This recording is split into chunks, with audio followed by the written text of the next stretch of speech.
Hello, everybody, and welcome to Rising Stars, where we showcase local Montreal talent on the rise. Today, I am joined by a very special guest who I am especially excited to interview, Mr. Steven Goss. Steven, thank you so much for being here. It's my pleasure. Thank you for coming. I want to get into it. We were talking off camera about your beginnings. You were telling me you started in music, actually. Well, I was a big music guy. Yeah. But the first time I was in a play, of the fourth grade. Fourth grade. You know? Which play was that? Oh, I played a cucaracha. Oh, nice. You know? Yeah. I come running down the hall, la cucaracha, you know, with a little cage. Yeah. That's awesome. That was the first one. Nice. And did that, playing the cucaracha, did that ignite a passion for I loved acting? it. Are you kidding? You get all the attention, you know, you get the big blast, you hit the spot. Yeah. That was great. Sixth grade, you know, more plays, all during school. My Fair Lady, high school, you know, but then I got into music, so Okay. I was really into music. For sure. And tell me about that transition from music to when did you know, okay, maybe I want to delve into acting, maybe? Well, because when I was in music, I had the chance to work on TV. Okay. And in stage and shows, which is, you know, the same thing about. But I was really into music. It took time to get over that. Yeah. But I did. I moved to the East Coast. I was living in Los Angeles when I was a kid. And there the music changed to country music instead of, you know, more LA. And eventually I got working, and I ended up working all the time. For sure. And film was always there in my head. Yeah. You know, when I was in Hawaii, you know, I think maybe 1958, I watched and filmed a Coca-Cola commercial. Okay. Like 2 days filming a commercial. I mean, I didn't even know what it was. I just loved it. So that's all, you know. Okay.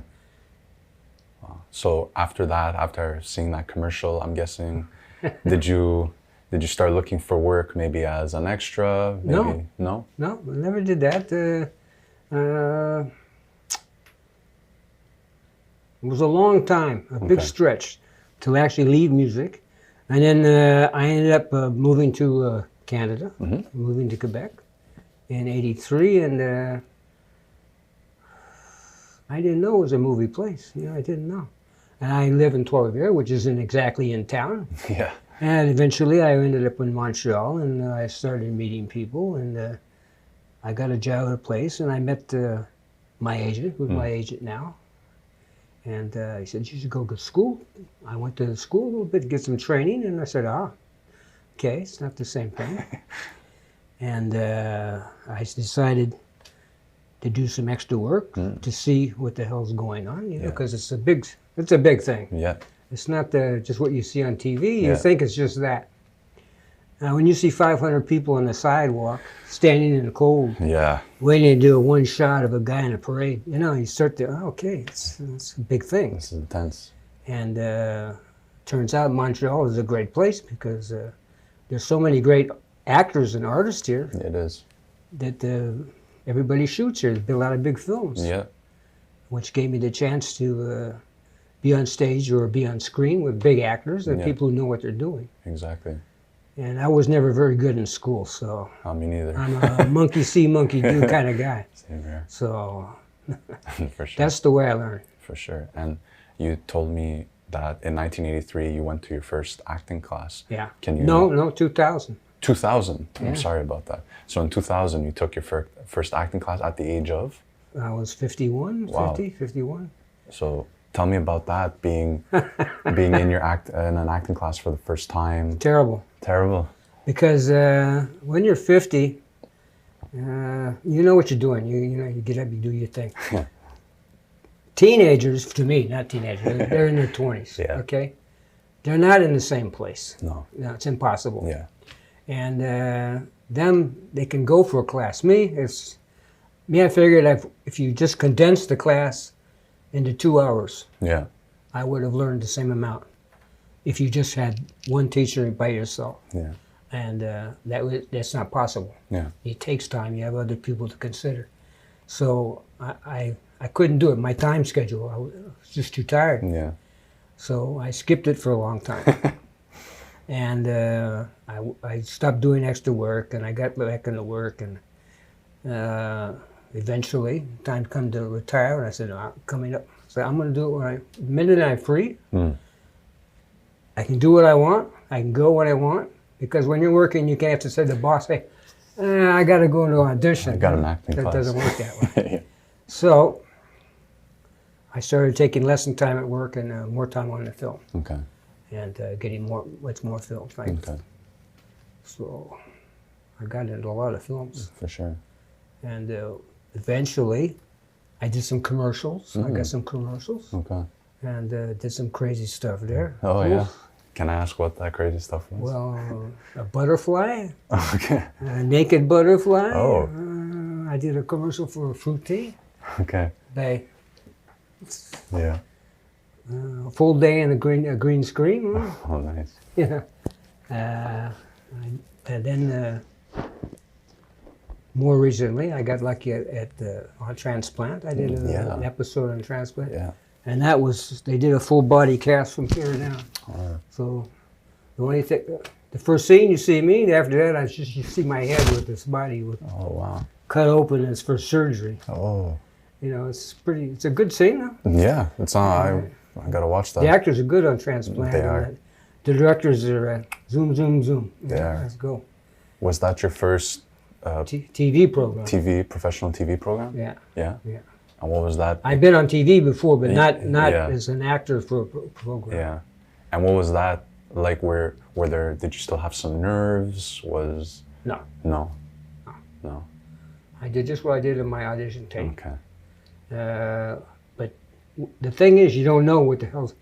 Okay, you do an audition tape, you do this, you do that. But you don't know what's going to be going on all around. Exactly. So Exactly. that was informing. And those people on TV, though, they really got to work. Yeah. They're changing the script every 10 minutes. Yeah. And they got to be like that. Yeah. And they're sharp. And is that something you would look forward to, maybe securing? I'm a scene man. You're a scene. I'm a skit person. I like skits. I don't think my memory is good enough to do a soliloquy. You know what I mean? And there's some good ones, huh? Yeah. I work with an actress on the Transplant, Kalinsky. She was great. She knew the lines better than the guy who wrote them. Yeah. And you didn't know the difference, and she was really good. Yeah. And there's a guy there named Ed Wong. He was in it. I've seen him around town. So, you know, you don't really get a chance to be friends with these people. Exactly. But at least you can see what they're doing and how I can be part of it. Exactly. You know, I like to be part of it. Of course. Yeah. And are there certain groups or certain places you go to be more part? I know you said you live in Trois-Rivières. Are there certain places where actors should be looking out or going to get more exposure to? You got to come to Montreal. Yeah. You got to hang out. Yeah. You know, it's like everywhere. In anything, you got to hang out with some people. And if you're lucky enough to run into some people that you get along with, well, that helps, you know. Yeah. It always helps, Yeah. whatever you do. Yeah. I never had any problems with anybody. I had the privilege of working with Halle Berry for a couple days. Wow. And she was very nice. And that was in a movie? Or? Yeah, in Moonfall. Moonfall. And she was very nice. And as far as me, I'm a newbie in that, and she, you know, number one. For sure. Helped me out a lot. And everybody was under big pressure. You know, it's a big film, and I wanted to meet Donald Sutherland, but he was in another place, and I was there, so I didn't get a chance to see him. He was there the same day. But that was a great experience working with Halle Berry. Yeah. She was. You don't know what someone's like. You see them on film. Exactly. And you have a chance to talk with them a few times, and the director was was cool too. So that was not only a privilege, but that's the school I like. Of experience. Bay. Exactly. Yeah. You know, most of those people, They want to do a good product. They want to do a good scene. Yeah. And if you don't know something, they will tell you. Exactly. Exactly. One of the directors I worked with, I had told him at one point I was going to school for acting, and he kind of looked at me like, why? Like, why not just work on set as maybe not an actor, but work behind the camera, work doing something else? You learn the most on set. And that kind of leads me to my next question is, if a young actor were to come to you and ask, hey, Steven, do you have some advice for me? I'm an up-and-coming actor. What would that advice be? What would you like to do? What is your goal? And what are you compelled to do? Because in life, in acting, anything, to put yourself out for anything like that, you have to be compelled to do it. Yeah. Where it comes from, who knows? Just we have it. Exactly, exactly. All that stuff, I didn't put myself through all that stuff. Why? I could stay home and watch TV, or stay home and do the garden, or whatever. There's lots of things to do. Exactly. But I always went for that. So I paint and I play music, and acting is a big challenge. It is. Okay, it looks easy, looks like nothing, but believe you me, you have to look right, you got to be right, you got to do right, you got to do a lot of things right. Yeah. And because you want to enjoy it too. Exactly. If you don't enjoy it, though, why? Exactly. And is there an experience you had on set that was more enjoyable than one that sticks out in your mind? Maybe a character you played? Well, there's one, but I wasn't a speaking part, but I was on screen as an extra, a special extra on U.S. versus Billie Holiday. Okay. And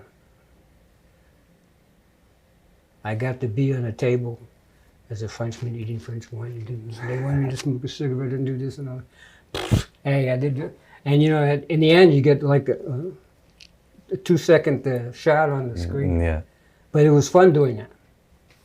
I like doing stuff that's fun. Yeah.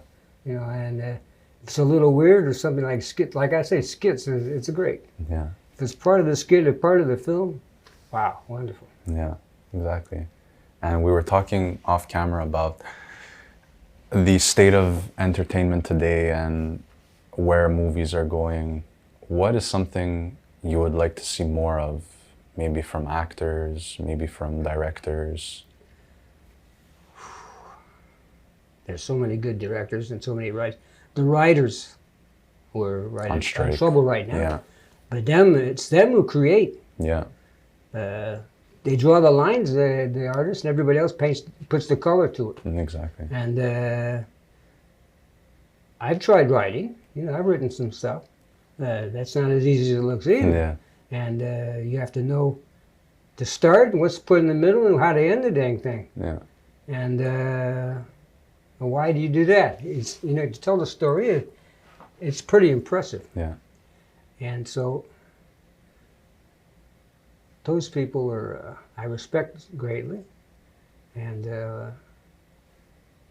if you're lucky enough to work with a really good writer, well, you're really lucky. Exactly. And that's actually what we were talking about. You had mentioned some names in the Montreal acting community.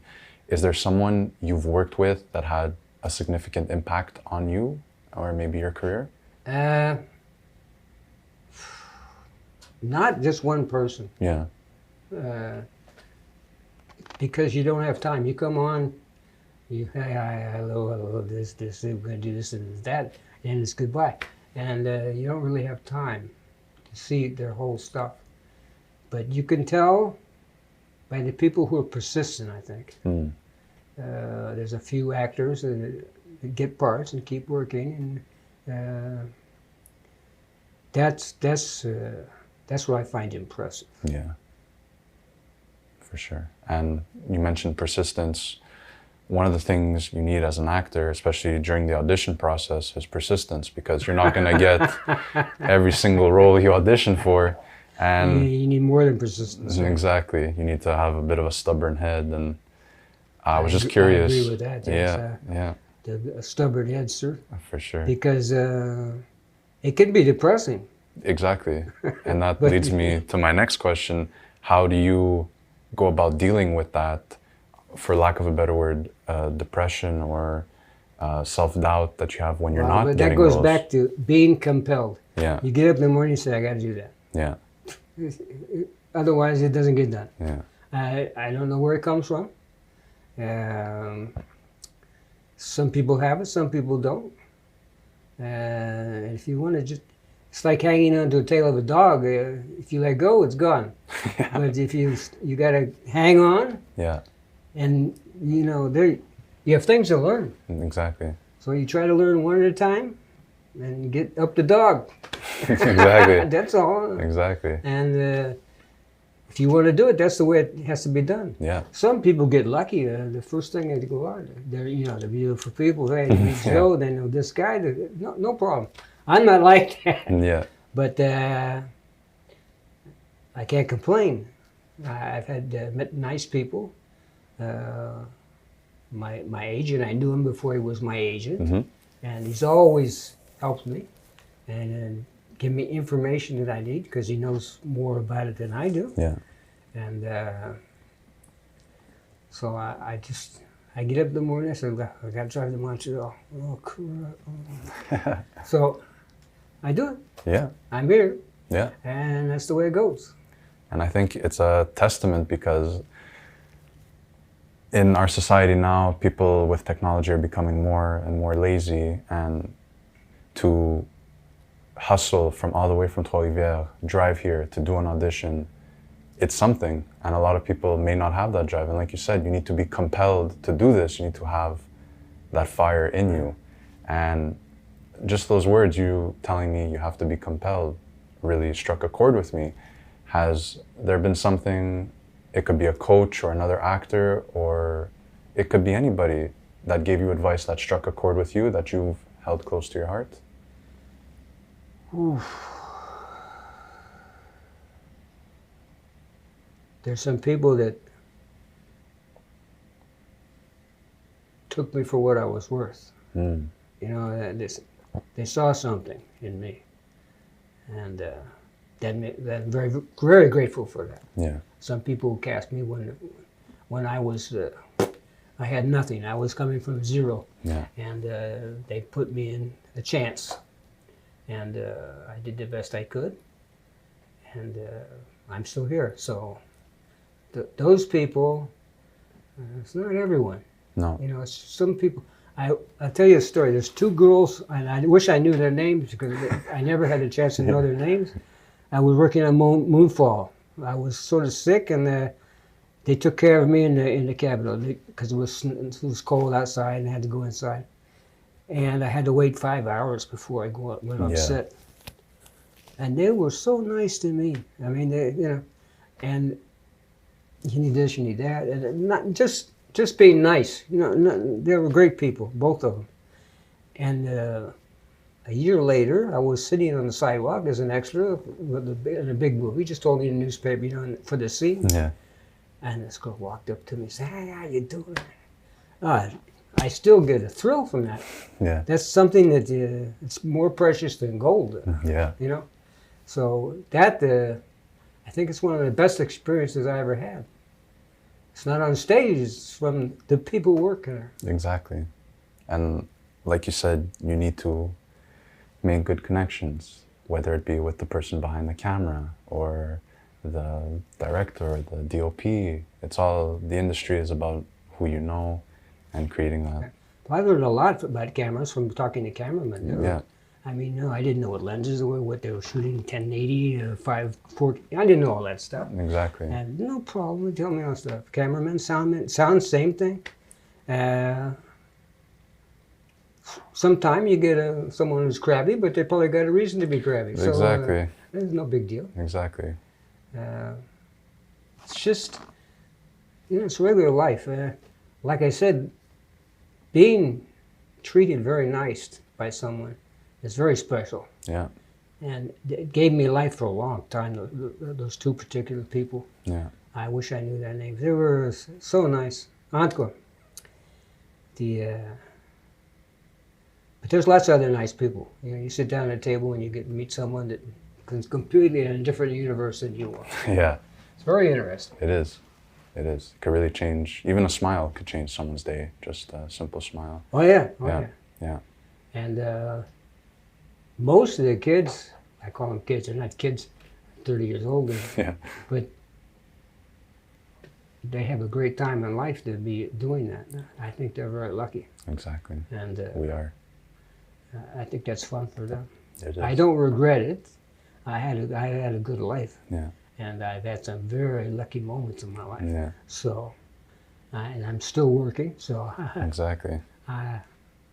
nothing to be worried about. Exactly. And that brings me to my next question. You're still working. Are there some projects you have on the horizon, or are there some goals you'd like to accomplish, whether it be a certain genre of film you'd like to be in, a character you'd like to play? Yeah. Yeah. Oh, yeah. I know it sounds stupid. They sound stupid. I'd love to do a Western. Be in a Western. So would I. So would I. So would I. I've seen so many Westerns. Yeah. And there's, gangsters are fun. They But a are. lot of people do gangsters. They think it's easy to do, but a good gangster movie, it's hard to do. It is. But there's good scenes. Yeah. I like, I don't mind to get down and dirty. I did a lot of dirty work in my life. Mm. And it's something that not everybody wants to do. Yeah. And, Especially today. But anytime. Yeah. But I didn't mind that kind of stuff. Yeah. If that's one thing, I always would have liked to be a stuntman. Because I loved it. I'm a climber. I used to work in all these buildings around here. Yeah. Like Sun Life, I worked on there 10, 15 years. Outside, it's 25 stories up. Yeah. Climb, dirt, no problem. So there's some things like that I love to do. Yeah. Who knows? You might be in the next Mission Impossible, jumping off a motorbike. That is a Mission Impossible. Yeah. Tom Cruise, you and Tom Cruise on the Me back and of Tom. it. Yeah. For sure. But, he could probably live without me pretty well. Yeah, Yeah. no problem. For sure. I always heard that Clint Eastwood was a great director, not because Jesse's a great director, Yeah. but because he liked to get off at finish at 4 and go play golf. Yeah. And all the crew loved that. It's the good life. But I think the people in the movie business, they work a lot of hours. They do. It's crazy. They do. 18-hour days, 22 hours days, you got to come back and do it for a week. I've seen crews, they get tired, Yeah. really burnt. But I think they should give them more credit. Yeah. And, they get paid, but it's a job. And Exactly. they do it and they like it. But I think they work, people are very generous with them. They aren't. They aren't. And that's why the strike now with the Well, the I writers. can't really say anything about the strike. Yeah. The just in general, the hours they work, the time they have to put in Yeah. away from their families or other life, it's a lot. Exactly. Exactly. So when you're an actor, it's good to be there on time before and get done so everybody else can get done. Exactly. That's something I really, really believe in. I don't like wasting time. Me neither. Sometimes it gets wasted. The bigger the shows, it takes a lot of time to get everybody in place. Yeah. But still, there's ways to Go around it. give everybody a decent life. Exactly. Exactly. And to end on a lighter note, you had brought up a movie before, Yankee Doodle Doo, with James Cagney. Yankee Doodle Dandy. Yeah, Yankee Doodle Dandy. 1942. 1942. James Cagney got the Oscar. Yeah. Are there some other movies that you would recommend actors watch? What did I say? The Seven Foys with Bob Hope. Yeah. It's another 40s movie that should be seen. There's a lot of 2001. You have to see that. Yeah. Even though it's weird, it's something of a film. There's so many films. Because me, I don't watch it. If the film comes on 10 times, I'll watch it 10 times. Yeah. But if there's a scene or something I don't like, I don't watch it. Yeah. But there's just too many films. Exactly. There's a lot. like you said, you didn't know John Wayne. You should know John Wayne. Exactly. I've known John Wayne. I've never seen his movie. I should, 100%. Because there's a guy who did some acting. Yeah. I mean, Yeah. There's a lot of actors like that. Yeah. And, Spencer Tracy. You see something with Spencer Tracy in it, you know what an actor is. Okay. And Hepburn, those kind of people, there are a lot. Yeah. There's just too many to name. Yeah. It's true. And like I was telling you, the new movies, I don't get a chance to see too many new movies. Yeah. Because I speak English, my French isn't that good enough to see a movie. And so I would like to see an American film in English. Yeah. So usually I see them when they come out on TV. But almost any film is good to see. Yeah. But I'm old school as far as comedy, so it's not exactly my kind of comedy that's going on. But there's a lot of good stuff around. Yeah. And everybody's doing it, and I think that some people are just totally compelled to do it. Exactly. If I could tell anybody something about film, it's being compelled to do it. If you got to get out of bed, and that's what you got to do, that's what you got to do. That's it. Go do it. Exactly. And that really struck a chord with me. And I'm sure it's going to strike a chord with a lot of actors and actresses, because that's what it's really all about at the end of the day, is getting up, doing what you're passionate about, having that fire in you. And I just wanted to say that it was a real pleasure interviewing you, Steven. It took so much out of this, and thank you again. It was a real pleasure, and we look forward to seeing well, I tell your you, future the projects. pleasure is mine. Huh? Thank you. Really. Thank you. I like to meet people like you. Same here. You're interested in acting, Of course. and you got a long life ahead of you. Thank you. And it's nice. You learn everything you can. Exactly. It just piles up, just like big money, huh? There we go. That's big money. You got to pile up penny by penny, and you're going to get where you want to be. Exactly. Thank you so much. Thank Thank you you. again.